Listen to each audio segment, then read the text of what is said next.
La subordinación en la etapa neoliberal. El México neoliberalmente subsumido. Sección 12. Esta es una obra del maestro Héctor Alejandro Mora Gallardo. Trátese de la futura quiebra del modelo neoliberal autogestada por su implementación absolutista en cabal obediencia o sintonía con los intereses extranjeros, es decir, del capital preferentemente norteamericano y sus filiales y similares empresas nacionales de mexicanos marca Forbes. Basta con leer en un diario crítico como La Jornada los informes sobre las condiciones económicas para advertir su franco deterioro, en ruta hacia la quiebra nacional. Cualquier día los ejemplos abundan.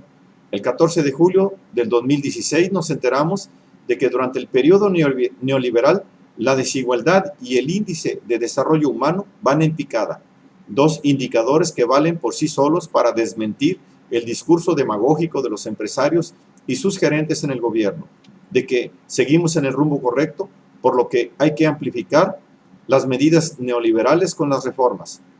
A lo que te trajimos, Quique.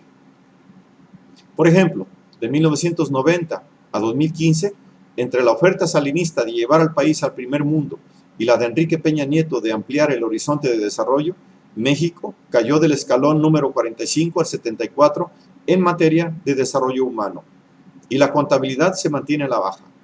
Y si se ocupa este ínfimo lugar en este importante rubro, en lo que se refiere a desigualdad provocada por la distribución del ingreso, se va hasta el peldaño número 121, de un total de 130. No se podía esperar menos después de 5 sexenios decimonónicamente neoliberales.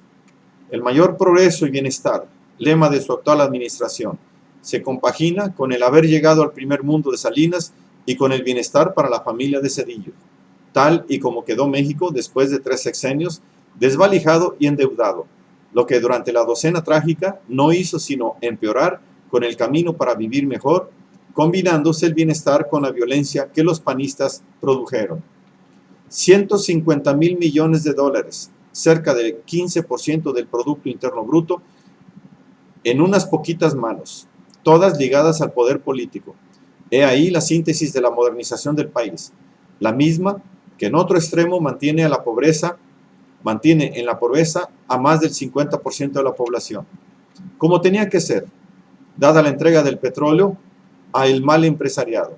Los ingresos del exterior no hacen sino disminuir, por lo que la solución encontrada por los culpables es recurrir, por enésima vez, a incrementar el endeudamiento ya histórico, la deuda externa.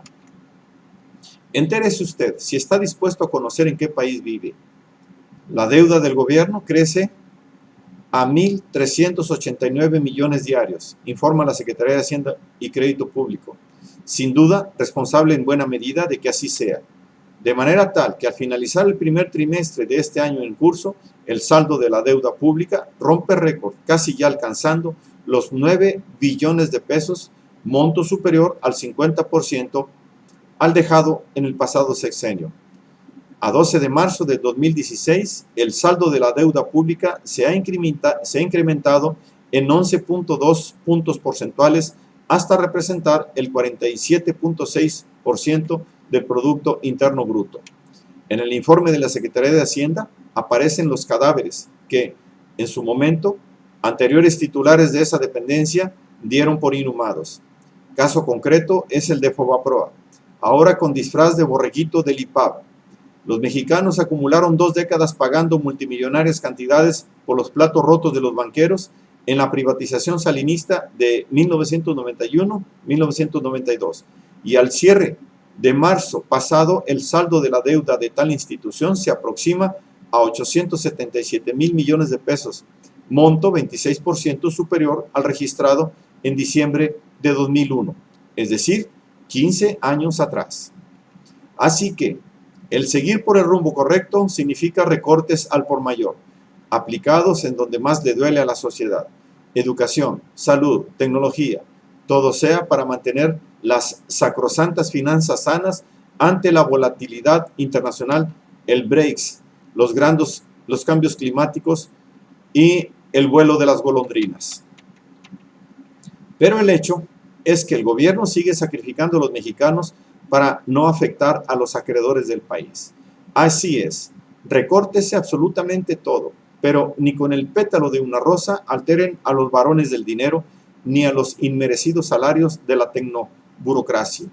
En efecto, el segundo recorte presupuestal del año equivale al pago de intereses de la deuda interna del sector público federal que el gobierno peñanietista efectuó tan solo en el periodo enero-mayo de 2016, y prácticamente la mitad del realizado por el mismo concepto, pero por deuda externa. Pero sigamos por el rumbo correcto.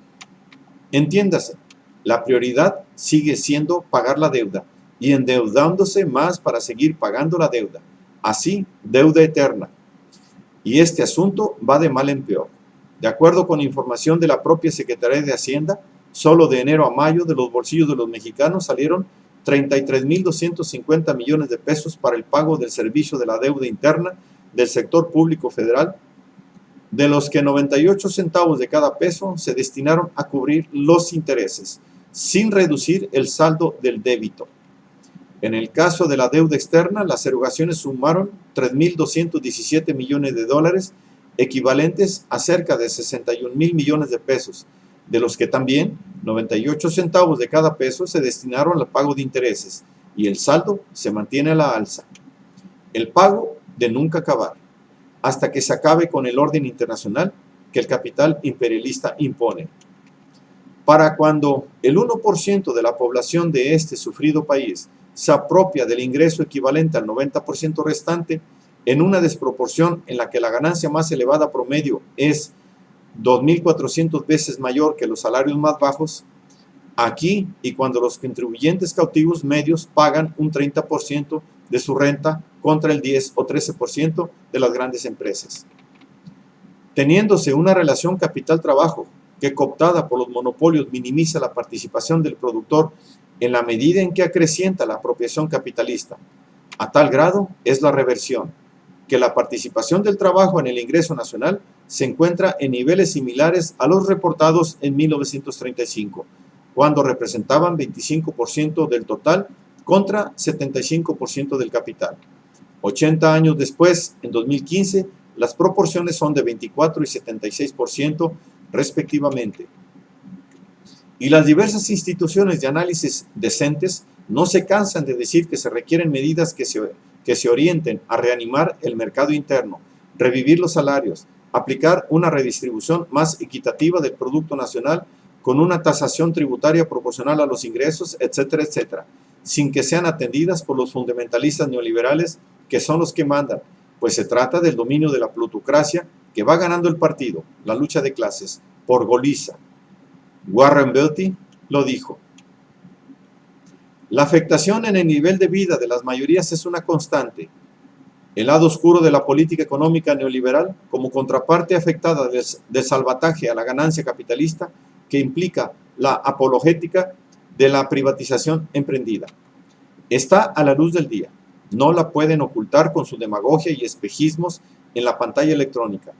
Otro ejemplo reciente: 27.7% de los habitantes de la Ciudad de México y 29.4% en la ciudad de Jalapa tienen problemas para alimentarse porque el dinero no les alcanza.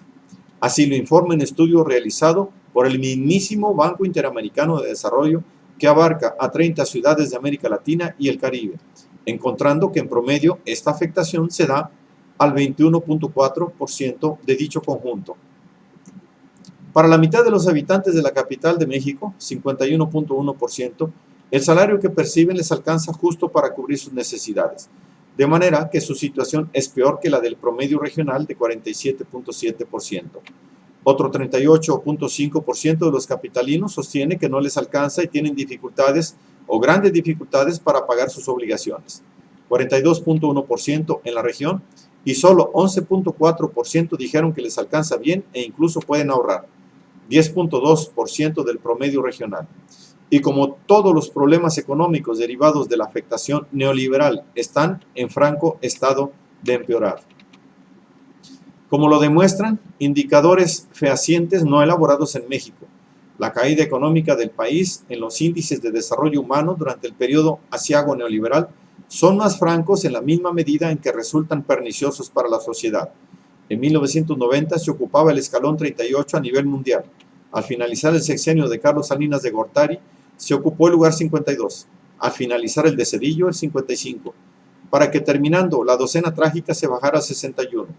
Ya con más cambio y continuidad, tan solo en su primer año de gobierno, así le dicen, se cayó 10 peldaños más abajo, ocupándose el lugar 71. Solo Mauricio Macri podrá presumir un récord mejor cuando termine su primer año de asalto a la República Argentina, para que así dos administraciones de fundamentalistas del supermercado acaben destrozando dos de las tres principales economías de la patria grande, en espera que los derechazos en Brasil acaben de imponerse para hacer lo mismo. Si se toma como referencia el crecimiento promedio por décadas, resulta que México creció de 1934 a 1982 en un 6%, con la proyección al primer mundo por el rumbo correcto bajo la conducción de los tecnócratas empeñados, el promedio es de un 2%. Si incluso en el resto de América, del 2010 al 2014, la pobreza e indigencia disminuyó de 31.1 al 28.2%, México fue la excepción, según informa la Comisión Económica para América Latina y el Caribe, CEPAL, tratándose de una reducción coyuntural sin lugar a dudas, pero que en México no es posible, puesto que nuestro país tiene más de 3 décadas aplicando decimonónicamente los programas marca FMI, BM o MC, tratándose de una sobredeterminación histórico-estructural que afecta el conjunto de la región, pero que en México se afianza por ser el patio trasero inmediato. Las causas de esta deshonrosa distinción, a decir de Alicia Bárcena, secretaria ejecutiva de la CEPAL, se debe a erosión salarial, alta tasa de natalidad entre la población marginal y a la disminución de los programas de asistencia social. De acuerdo con los cálculos del organismo presentados en el informe, 33 de cada 100 hogares en México viven en pobreza de ingresos y 12 de cada 100 en indigencia. Datos oficiales del gobierno mexicano citados en el reporte sitúan en condición de pobreza a 53.2% del total de los habitantes. ¿Y qué reflexión le merece a los gobernantes de este país toda clase de informes, estadísticas e indicadores que hacen ver fehacientemente que son los responsables de tal depresión? Cero autocrítica, cero modificaciones al proyecto que desde el salinato se impuso. Y si los informes especializados arrojan cifras negativas, pues hay que alterarlos para que sigamos viviendo en el México apantallado. De Foxilandia atracó mucho. El país tiene su realidad virtual entre lo que informa el gobierno y se distribuye como promocionales en los medios electrónicos, lo que va adosado con comentarios de especialistas en los desinformativos para que usted no se entere de en qué mundo vive. No os sorprendáis de que el INEGI acabe de presentar una encuesta alterada como recurso tramposo para inventarse un México en el que, como por milagro, la pobreza ha disminuido de un año para el otro, alterando la encuesta y, peor tantito, cooptando informantes y modificando los criterios de la información. La realidad del caso viene a ser que de los tiempos de la solidaridad con Salinas a los de mover a México con Peña Nieto, el número de pobres se ha duplicado aún, y cuando el porcentaje presentado se mantenga en cifras que se mantiene, oscilando un poco más, un poco menos. Recurriendo al Itamita, tenía que detentar tal alma mater para hacerlo, Julio Alfonso Santaella Castel, proveniente del Banco de México y como a tal discípulo del doctor Catarrito, haciendo con los números malabares en base a encuestas tergiversadas, presenta un informe en el que la pobreza se reduce de manera milagrosa. Trátese de que los mentirosos mexicanos empobrecidos no informan lo que en realidad perciben o poseen. Y en este contexto, la diferencia entre las percepciones reportadas por las encuestas de ingresos de los hogares y su contrapartida en encuestas nacionales presenta una brecha particularmente grande. Los mexicanos, pues, mentirosos, no pobres. Por increíble que parezca, así se resuelven los problemas en este país, con estadísticas amañadas, complementadas con versiones oficiales presentadas en los mass media, así como con promocionales. Con tal coartada, el INEGI decretó que el ingreso corriente trimestral total de los hogares en el año 2015 ascendió de 1.524.262.5 millones de pesos a 21% más que en 2014. Algo que no deja de sorprender a propios y extraños. ¿A qué país se estarán refiriendo? Y conste que ni con estas cifras adulteradas logran ocultar la desigualdad flagrante, pues según estos datos, la desproporción entre los de arriba y los de abajo sería en promedio de 19.8%.